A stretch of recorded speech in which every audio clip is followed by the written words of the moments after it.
Welcome to our YouTube video series called Discover the World of Chips and Electronic Design. I'm Karen Bartleson, and I'm going to be bringing you in a series of short videos all sorts of amazing information about how computer chips are manufactured and how they're designed. I have to tell you that this material is highly simplified. We're designing this series for people who are not at all technical and they don't want to be technical.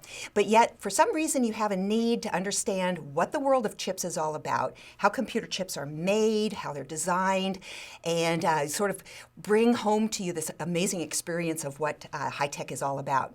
So perhaps you are someone working in an HR department at a high-tech company. Perhaps you're a financial analyst wondering, should I even invest in some of these companies? Or maybe you're an employee at a high-tech company and you've been there for a long time and you still say, I have no clue what we're doing at this company, but I'm too embarrassed to ask.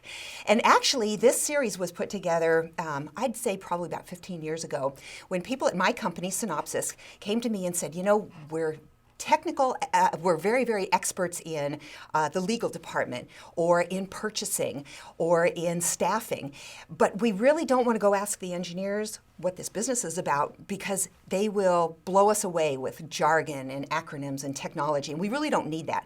What we need is an overview of why our company exists, what we do for a living, and just enough to get us that deep understanding. So that's what this series is designed to do. So engineers, if you're out there watching, go watch something else because you should already know this stuff. And I don't want you to intimidate any of the people who are non-technical by pointing out technical flaws in my presentation. The other thing I want to also tell everybody is that the company I work for, Synopsys, we actually offer more than 1,000 different products. And when I go through this series, I'm going to use some of the key ones as examples of the kinds of products that we sell.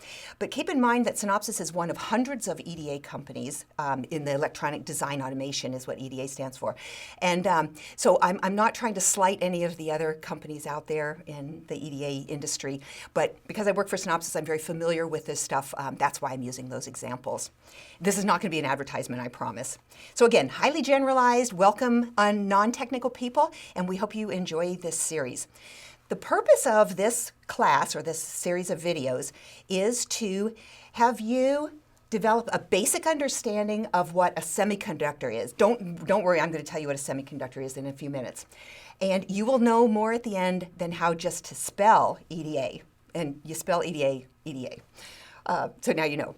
You will also learn what role EDA plays in the overall semiconductor industry, because we actually, in EDA, we're a small industry, but we belong to this great big thing called semiconductors. You will also follow a very simplified step-by-step process where we manufacture a chip and then we design a chip. And I think you're going to find it really interesting. And at the end, you will gain an understanding and an appreciation of how important EDA, like my company, is to the entire world of electronics. We are at the heart. Most people have no idea what we do. And I think at the end of this, you will really say, wow, that EDA industry is pretty incredible. One more thing I'm going to promise you is that I'm going to teach you a really cool term that's just going to roll off your tongue. So if you're walking through the ranks of the engineering department at your company, you can just say this word and they'll all go, ooh. So that's coming. I really would love for everybody to post comments and questions. We'd like to make this an interactive series. We promise we'll answer your questions. So post them down below this video in the YouTube comments section. We'll be watching for it regularly. We can have conversations. You can ask me anything you want. I remember one time I was teaching this class and someone asked me, hey Karen, are computers actually are they actually good for the world and good for mankind? I don't remember what my answer was. I don't think there is an answer, but any question is fair game. Don't use bad words, but anything you want to ask, we are here to answer. So I hope you enjoyed the series, and here we go.